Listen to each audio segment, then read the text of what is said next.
खासकर younger persons में smoking का ज़्यादा रोल है। हमारे यहाँ जो हार्ट अटैक के मरीज़ आते हैं जिनकी इमीडिएटली प्राइमरी एंजियोप्लास्टी करनी पड़ती है या ड्रग्स देनी पड़ती हैं, तो उसमें स्मोकिंग ज़्यादा कॉमन है। ये स्टडीज़ में भी प्रूवन है। ये जो डायबिटिक लोग होते हैं उनका हार्ट अटैक का रिस्क ज़्यादा होता है, तो उनको हार्ट अटैक प्रिवेंशन के लिए मेडिसिन लेनी चाहिए। कोलेस्ट्रॉल वगैरह कम रखना चाहिए, ब्लड प्रेशर कंट्रोल रखना चाहिए। हाइपरटेंशन, जिनको हाई ब्लड प्रेशर होता है उनको रिस्क ये प्लाक बनने का और उसके थ्रोम्बोस होकर हार्ट अटैक होने का और खासकर ब्रेन स्ट्रोक होने का रिस्क उनको ज़्यादा होता है। जो मेंटल स्ट्रेस है, जो साइको सोशल स्ट्रेस है हमको होता है, उसकी वजह से बॉडी के अंदर जो सिम्पथेटिक एक्टिविटी ज़्यादा होती है, कुछ हार्मोन्स होते हैं एड्रेनलिन नॉरएड्रेनलिन, वो ज़्यादा होते हैं, उसकी वजह से हार्ट अटैक होने का रिस्क बढ़ता है। और दो प्रोटेक्टिव फैक्टर्स हैं जो कि हेल्प करते हैं। वो एक है रेगुलर एक्सरसाइज। रेगुलर एक्सरसाइज जो लोग करते हैं उनको हार्ट अटैक होने का रिस्क कम होता है। तो ये भी स्टडीज़ में प्रूवन है कि जिन लोग जो डाइट में फ्रूट्स एंड वेजिटेबल ज़्यादा लेते हैं उनको हार्ट अटैक होने का रिस्क कम होता है। तो लोग ज़्यादा खाना खा रहे हैं, ज़्यादा फैट ले रहे हैं और उसमें ऑब्वियसली जो ये सब इकट्ठा जाके बॉडी में इकट्ठा हो जाता है और धीरे धीरे डैमेज करता है, प्लाक्स बनते हैं, धीरे डैमेज करता है। तो this is also part of life style. और फिर है स्मोकिंग। जैसे इस तरह ट्रेंड आ जाते हैं, जैसे स्मोकिंग का ट्रेंड आ गया तो स्मोक कर रहे हैं, तो ये भी लाइफ स्टाइल ही चेंज करा है, तो उसकी वजह से हार्मफुल इफेक्ट होते हैं। एक्सरसाइज परफॉर्मिंग एजेंट्स हैं, सप्लीमेंट्स हैं, ड्रग्स हैं, इनके जो यूज़ करते हैं, तो ये भी लाइफ स्टाइल ही, इनका भी एक तरह से थोड़ा पॉपुलैरिटी बढ़ रही है और पता लग रहा है कि इनकी वजह से भी हार्ट को रिस्क हो सकता है। पता लगा है कि जो रिक्रिएशनल ड्रग्स और सब्सटेंसेस जो हैं और सप्लीमेंट्स वगैरह होते हैं, इनको लेने से हार्मफुल इफेक्ट होते हैं, खासकर ज़्यादा मात्रा में लिए जाएं और ये रेगुलर लंबे टाइम पर लिए जाएं, तो ये जो है रिस्क फैक्टर्स हैं। तो लोग एक्सरसाइज या स्पोर्ट्स में ज़्यादा जाना चाहते हैं तो उनको ज़रूर एक मेडिकल चेकअप जनरली करा लेना चाहिए। कि सडन कार्डियक डेथ पे भी कुछ ऐसी स्टडीज़ हुई हैं जिन्होंने जितनी भी कोविड वैक्सीन अभी तक यूज़ हुई हैं उनका एक रिव्यू करके, डेटा सिस्टमेटिकली रिव्यू करके कि क्या कोई एक्चुअल में सिग्नल है सडन कार्डियक डेथ से। हार्ट के भी जैसे बहुत सारे सिम्टम हो सकते हैं, सडन कार्डियक डेथ से कोई क्लियर एसोसिएशन ऐसा उन स्टडीज़ ने क्लियर शो नहीं किया है, जो भी इस स्टडी के बारे में बताया। Thing is to see whether the death what is occurring in young individuals, especially in India, whether there is any relation to the Covaxin, I mean the vaccine, COVID vaccine or not. The most common cause when the patient is having acute COVID infection is lung infection, lung damage, severe lung damage. उसके बाद question I, why after the COVID infection who survived? Lifestyle तो बहुत important है, जैसे बताया तो basically clear हुआ है कि ना, जैसे मैंने बताया था कि 3 रीजंस हैं जो इम्पॉर्टेंट कॉजेज़ हैं जो कि सडन कार्डियक अरेस्ट करते हैं। एक है जिसमें हार्ट नॉर्मल होता है, जो ये बात हो रही थी, हार्ट नॉर्मल होता है लेकिन कुछ जेनेटिक चेंजेस होते हैं, मॉलिक्यूलर, उसकी वजह से मॉलिक्यूलर चेंजेस होते हैं, उसकी वजह से सेल्स की चैनल्स में चेंजेस होते हैं, उसकी वजह से हार्ट की रिदम ख़राब हो जाती है एंड पेशेंट में है सडन कार्डियक डेथ। दूसरा है हाइपरट्रोफिक कार्डियोमायोपैथी से जब बात हुई थी, यहाँ पर जिसमें हार्ट का मसल मोटा होता है तो उसमें भी रिदम प्रॉब्लम हो सकती है उसमें। और तीसरा जो सबसे कॉमन है वो है कॉमन हार्ट अटैक। तो उसके अंदर लाइफस्टाइल का बहुत इंपॉर्टेंट रोल है। तो इसमें बेसिकली जो है एक तरह से 8 इम्पॉर्टेंट चीज़ें पता लगी हैं जो कि मॉडिफाई की जा सकती हैं और उससे इसका रिस्क कम हो सकता है। 4 जो मेजर रिस्क फैक्टर कहे जाते हैं वो है स्मोकिंग, नंबर 1 स्मोकिंग। तो ये सब हम उसको नंबर 1 इसलिए भी कहते हैं बिकॉज ये प्रिवेंटेबल है, ईजिली प्रिवेंटेबल है। तो और ये खासकर यंगर पर्सन्स में स्मोकिंग का ज़्यादा रोल है। हमारे यहाँ जो हार्ट अटैक के मरीज़ आते हैं जिनकी इमीडिएटली प्राइमरी एंजियोप्लास्टी करनी पड़ती है या ड्रग्स देनी पड़ती हैं, तो उसमें स्मोकिंग ज़्यादा कॉमन है। ये स्टडीज़ में भी प्रूवन है ये। दूसरा है डायबिटीज़। जो डायबिटिक लोग होते हैं उनका हार्ट अटैक का रिस्क ज़्यादा होता है, तो उनको हार्ट अटैक प्रिवेंशन के लिए मेडिसिन लेनी चाहिए। कोलेस्ट्रॉल वगैरह कम रखना चाहिए, ब्लड प्रेशर कंट्रोल रखना चाहिए। तीसरा है हाई ब्लड प्रेशर, हाइपरटेंशन, जिनको हाई ब्लड प्रेशर होता है उनको रिस्क ये प्लाक बनने का और उसके थ्रोम्बोस होकर हार्ट अटैक होने का और खासकर ब्रेन स्ट्रोक होने का रिस्क उनको ज़्यादा होता है। तो ये तीसरा है। और चौथा है हाई कोलेस्ट्रॉल लेवल ब्लड में। जो हाई ब्लड लेवल का कोलेस्ट्रॉल है तो सभी को पता है अब तो कि इसको कम रखना चाहिए। इसको कम रखने से रिस्क जो होता है हार्ट अटैक होने का कम हो जाता है। और इसे साथ ही 4 और इम्पॉर्टेंट रिस्क फैक्टर्स हैं जो कि मॉडिफाई करने से उनमें फ़र्क पड़ता है। एक है साइको सोशल स्ट्रेस। जो मेंटल स्ट्रेस है, जो साइको सोशल स्ट्रेस है हमको होता है, उसकी वजह से बॉडी के अंदर जो सिम्पथेटिक एक्टिविटी ज़्यादा होती है, कुछ हार्मोन्स होते हैं एड्रेनलिन नॉरएड्रेनलिन, वो ज़्यादा होते हैं, उसकी वजह से हार्ट अटैक होने का रिस्क बढ़ता है। ये स्टडीज़ में प्रूवन है ये। फिर है एब्डोमिनल ओबेसिटी। जिन लोगों को वेट ज़्यादा है, ओबिसिटी होती है, उनका बीएमआई ज़्यादा होता है, खासकर उनको एब्डोमेनल ओबिसिटी होती है, वो एक इम्पॉर्टेंट रिस्क फैक्टर है हार्ट डिजीज़ होने का। और दो प्रोटेक्टिव फैक्टर्स हैं जो कि हेल्प करते हैं, वो एक है रेगुलर एक्सरसाइज। रेगुलर एक्सरसाइज जो लोग करते हैं उनको हार्ट अटैक होने का रिस्क कम होता है, इसलिए वो एडवाइस करी जाती है कि रेगुलर एक्सरसाइज करनी चाहिए। और फिर है fruits and vegetables and diet. तो ये भी स्टडीज़ में प्रूवन है कि जिन लोग जो डाइट में फ्रूट्स एंड वेजिटेबल ज़्यादा लेते हैं उनको हार्ट अटैक होने का रिस्क कम होता है। तो ये 8 फैक्टर हैं जो कि पता लगे हैं जिनको मॉडिफाई किया जा सकता है और उससे हार्ट अटैक का रिस्क कम करा जाता है। अभी मेजॉरिटी इनमें से जो है वो लाइफस्टाइल से रिलेटेड हैं। जैसे कि हमारा लाइफस्टाइल अब पहले होता था कि ज़्यादा बाहर जाके ज़्यादा काम करना पड़ता था, खेतों में जाके काम करना है, बाहर जाके काम करना है, चलना फिरना ज़्यादा है, एक्सरसाइज ज़्यादा है, वेट उठाना है, लेकिन वो अब धीरे धीरे कम हो गया है। अब हमें डेस्क पर ज़्यादा काम करना पड़ता है, ज़्यादा कंप्यूटर पे काम करना पड़ता है, तो एक्टिविटीज़ कम हो गई हैं। तो एक लाइफस्टाइल में ये इंपॉर्टेंट चेंज हुआ है। दूसरा है कि हमारे को अब थोड़ा प्रोस्पेरिटी बढ़ी है और खाना इजीली अवेलेबल है, और ख़ासकर फ़ैट वगैरह इजीली अवेलेबल है, तो लोग ज़्यादा खाना खा रहे हैं, ज़्यादा फ़ैट ले रहे हैं, और उसमें ऑब्वियसली जो ये सब इकट्ठा जाके बॉडी में इकट्ठा हो जाता है और धीरे धीरे डैमेज करता है, प्लाक्स बनते हैं, धीरे डैमेज करता है। तो this is also part of lifestyle. और फिर है स्मोकिंग, जैसे इस तरह ट्रेंड आ जाते हैं, जैसे स्मोकिंग का ट्रेंड आ गया तो स्मोक कर रहे हैं, तो ये भी लाइफस्टाइल ही चेंज करा है, तो उसकी वजह से हार्मफुल इफेक्ट होते हैं।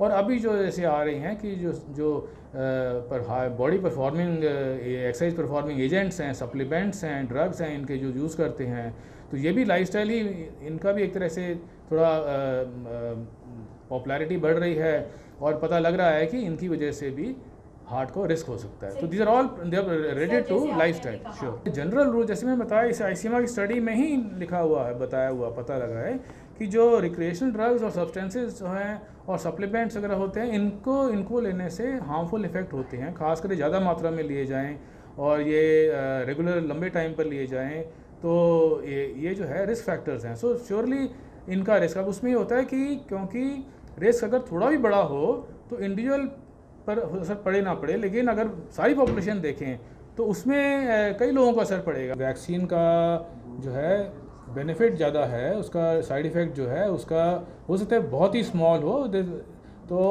Benefits are much more than the possible deleterious effects. तो दूसरा ये हार्ट का जो है अवेयर होना चाहिए कि ये हार्ट अटैक जो है वो सिंपल एक चीज़ नहीं है। सडन कार्डियक अरेस्ट के कई कॉजेज़ हो सकते हैं, 3 खासकर हमने ग्रुप बताए हैं, तो तीनों अलग चीज़ हैं। फाइनली ऑफ कोर्स पर्सन में डाई, बट उसके मैकेनिज्म अलग अलग हैं। तो फिर पॉइंट है कि जो लोग स्ट्रॉन्ग एक्सरसाइज करना चाहते हैं, जो लोग एक्सरसाइज का स्टार्ट करना चाहते हैं, उनको थोड़ा सा कार्डियक चेक करा लेना चाहिए, उसमें कोई नुकसान नहीं है। आप किसी अपने फिजिशियन के पास चले जाइए, फिजिशियन आपका बेसिक चीज़ें टेस्ट कर लेंगे, उससे आइडिया हो जाता है, पता लग जाता है, खासकर सिम्टम से पता लग जाएगा। पेशेंट को ऑलरेडी कुछ सिम्टम्स हैं तो फिर डॉक्टर बता देंगे कि आगे टेस्ट कराने की ज़रूरत है। अगर बेसिक ईसीजी पता लग जाए, उसमें चेंजेस पता लग जाते हैं, तो ये जो चैनलोपैथी है, जेनेटिक म्यूटेशन वगैरह वाली चीज़ें, उसमें वो ईसीजी में कई बार उसमें पता लगता है, जैसे लॉन्ग क्यूटी सिंड्रोम पता लगता है, तो वो एक बड़ा बेसिक टेस्ट है। तो इस तरह से जो लोग एक्सरसाइज या स्पोर्ट्स में ज़्यादा जाना चाहते हैं तो उनको ज़रूर एक मेडिकल चेकअप जनरली करा लेना चाहिए, क्योंकि जिस लोकेशन में हार्ट है तो हार्ट के पीछे फूड पाइप जा रही होती है, तो फूड पाइप में नॉर्मली एसिड नहीं आता। अगर स्टमक का एसिड फूड पाइप में आता है तो इसी एरिया में बर्निंग वगैरह होती है।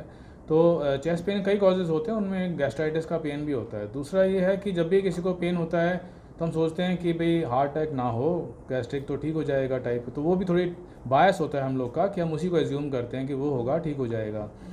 तो इसमें एक दो चीज़ें देखने वाली बातें हैं कि भाई अगर खाना खाने के साथ असर पड़ रहा है तो वो ज़्यादा गैस्ट्रिक का चांस होता है, जबकि रेस्ट में पेन हो रहा है, कोई खाने से रिलेशन नहीं है। खासकर अगर एक्सर्शन से पेन होता है, कोई पर्सन जब एक्सर्ट करता है, लंबा चलता है, सीढ़ी चढ़ता है, भारी सामान उठा के चलना पड़ता है, तब पेन होता है, तो वो ज़्यादा हार्ट का लाइकली होता है पेन। तो इस तरह से, और अगर पेन जल्दी ठीक ना हो, अगर रह रहा हो, बिना रेस्ट पर भी रह रहा हो, ठीक ना हो रहा हो, तो फिर बेस्ट है कि जल्दी से नियर बाई हॉस्पिटल इमरजेंसी जाना चाहिए, वहाँ पे दिखाना चाहिए। वहाँ भी डॉक्टर वहाँ पे देखेंगे, असेस करेंगे, जो रिक्वायर्ड होगा वो करेंगे, खासकर ईसीजी करेंगे, उसमें काफ़ी चीज़ें क्लियर होती हैं। तो इसको इसलिए इग्नोर नहीं करना चाहिए, अदरवाइज बढ़ जाती है बात। Covid vaccines were effective vaccines and उन्होंने रोल काफ़ी प्ले किया, जिससे मोर्टेलिटी वाज रिड्यूस्ड। एंड जब हम बात करें कि सिचुएशन ऐसी है कि पेंडेमिक चल रहा है, so vaccine is something which is the only possible measure जिससे आप लाइफ प्रिवेंट कर सकते हैं. So I think the vaccines were used, they were used in बहुत large number of people and they were effective, जिससे कि they had a lot of benefit in preventing the excess mortality, जो life were prevented.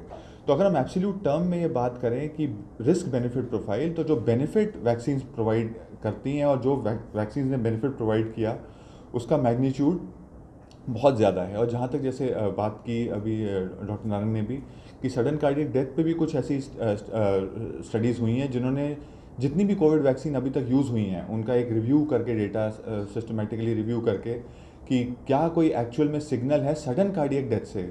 Heart के भी जैसे बहुत सारे symptom हो सकते हैं, सडन कार्डियक डेथ से कोई क्लियर एसोसिएशन ऐसा उन स्टडीज़ ने क्लियर शो नहीं किया है, जो भी इस स्टडी के बारे में बताया. तो ये बात करें तो वैक्सीन्स यूज़ करना काफ़ी ज़रूरी है. वैक्सीन्स इन पेंडेमिक सेटिंग वही एकमात्र एक रास्ता होता है जिससे आप एक ख़तरनाक जानलेवा बीमारी से आप जीवन बचा सकते हैं.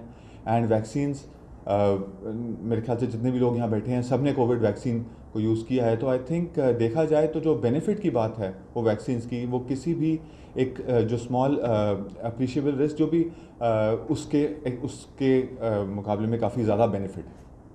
ये जो स्टडी अभी जो प्रोस्पेक्टिव स्टडी जो हो रहा है in collaboration with ICMR and AIIMS, I am part of the study along with department of forensic medicine. Doctor Abhishek is also there. So there is a lot of questions. We spoke about the benefits of Covaxin, mortality benefits. There are less mortality. That's all fine.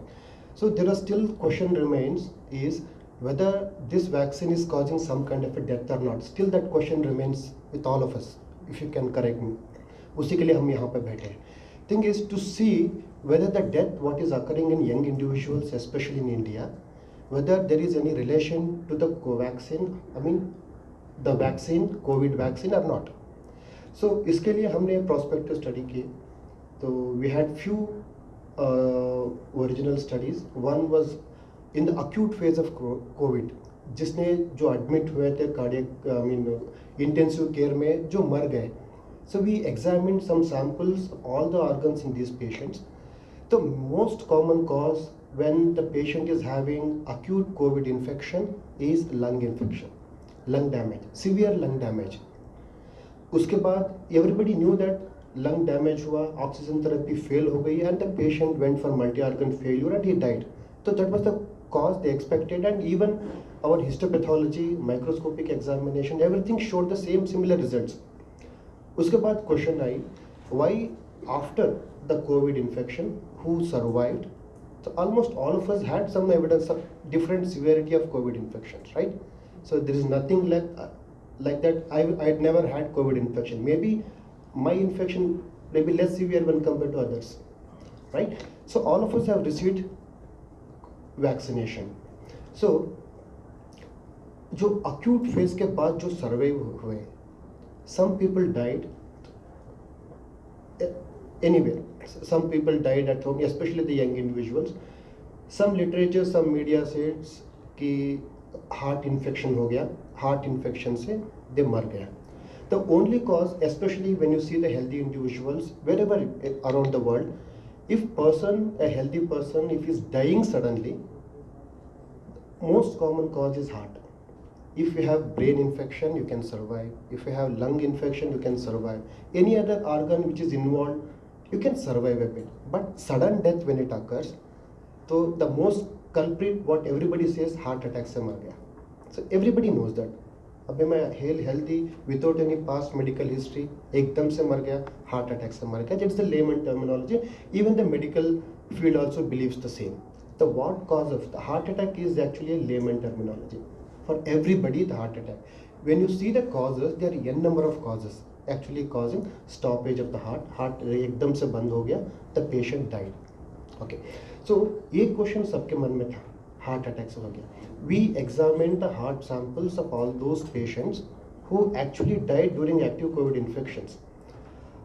सम लोगों ने बताया कि heart में inflammation हो गया. We out of 100 patients, if you see, less than 2% had some evidence of heart inflammation. That in medical terminology we call it as myocarditis, inflammation of the heart. That can lead to, when it is severe, that can lead to sudden cardiac death. It is only 2%. So forget about that study. So recently, a lot of queries, lot of question marks regarding why sudden young people are dying suddenly everywhere. As sir already mentioned, there is a social media platform showing that कहीं पे भी death हो गया तो everybody knows. अरे dance करते करते death हो गया. Everybody knows. It comes in newspaper, it comes in TV, it comes in WhatsApp, it comes in all social channel media channels.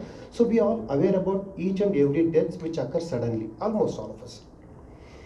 So yes, whether the death what is occurring at the present scenario in young individuals, is it same like the prior COVID era, or is it different? So we conducted this study with the help of ICMR funding. So the initial part of 1 year prospective study has been submitted under Indian Journal of Medical Research that we have. It will be coming in the next, it is under review, it will come. So I'll just brief you the. How big is the sample size? How many samples? Yes, till now, till today, we have analyzed around 300 samples for present. The article what we have published is 1 year prospective study, which around 100 cases, 98 to 100 cases. Of all the cases who died suddenly, okay, who thought either their relatives or friends, they said, बहुत ठीक ठाक था, suddenly रात में मर गया.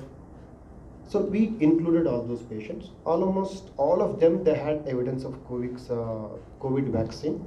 So when you analyze the initial data, what we have sent for publication, that I am telling you, the most common cause of sudden death, especially in young individuals of aging 18 to 45 years, less than 45 years, more than 18 years, is the cardiovascular system. So in that, if you see, around 2/3 of cardiovascular causes are coronary artery disease, atherosclerosis. 2/3 of it.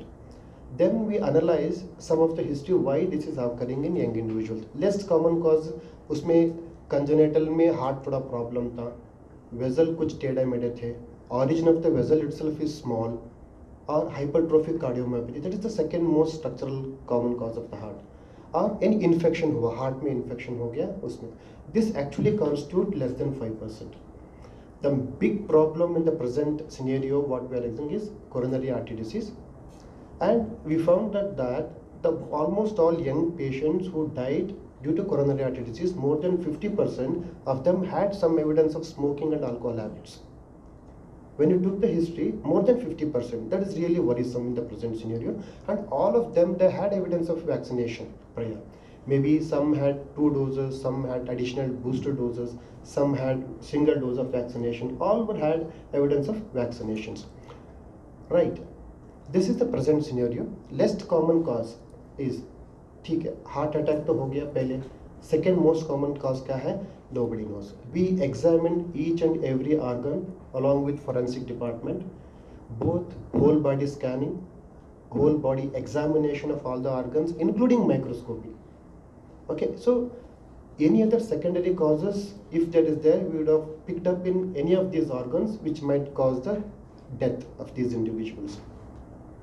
So with this thorough, intensive or extensive examination, the second most cause is we did not find any cause for this. Heart भी normal है, lungs भी normal है, liver भी normal है, brain भी normal है, everything. This we call it as negative autopsy or unexplained death, which nobody knows. We'll come to that later. So regarding this, so these are the topmost causes. Then we thought whether this pattern of death which is causing in young individuals, the heart attack, the coronary artery disease, is it same or is it increasing when compared to pre-COVID era? So Dr. Abhishek and his team from forensic, Professor Abhishek, they took out all the previous data of the previous 5 years of what are the possible cause of death they have encountered in forensic mortuary. Young individuals, they saw everything. When you see the pattern of death, it is actually same. There is no difference between the pre-COVID era and the post-COVID era. The vaccination has no role in it. There is no effect of vaccination. It was there. The young sudden death was there prior to COVID, and young sudden death is still there in the present scenario. It has become more aware, and we have become more awareness because क्योंकि COVID आ गया, COVID में मर रहा है, तो these people are also dying. We never gave such importance to the pre-COVID era. मर गया ठीक है मर गया. We never had any documentary evidence.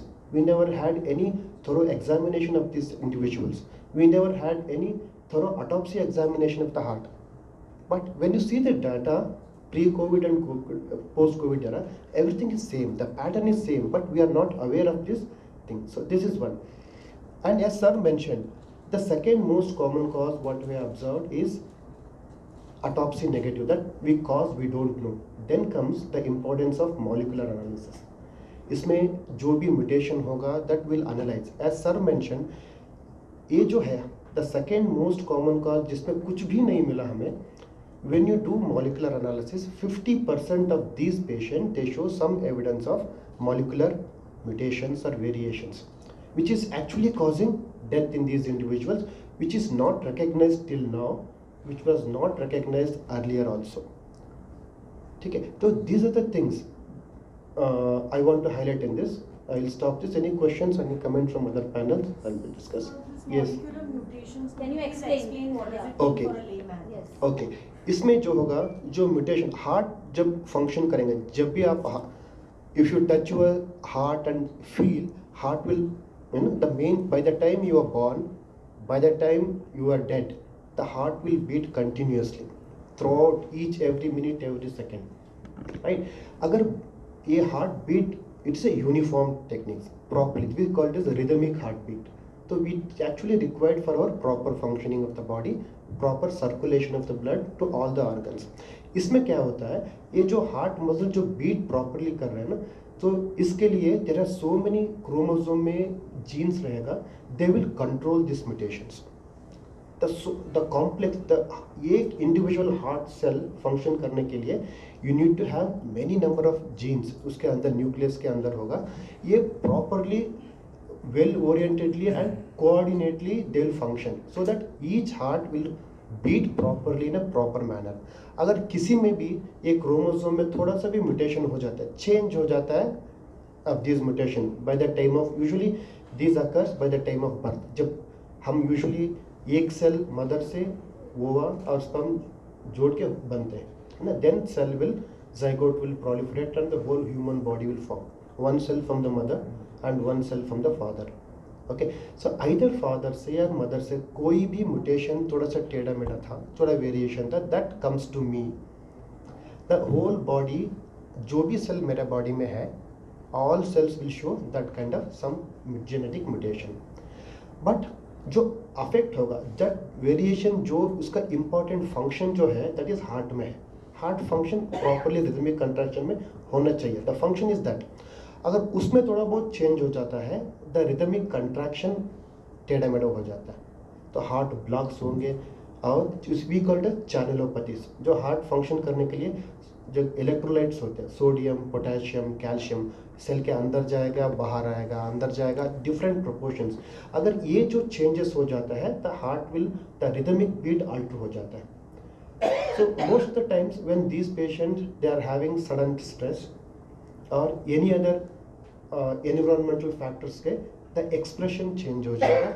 at that point of time the heart can stop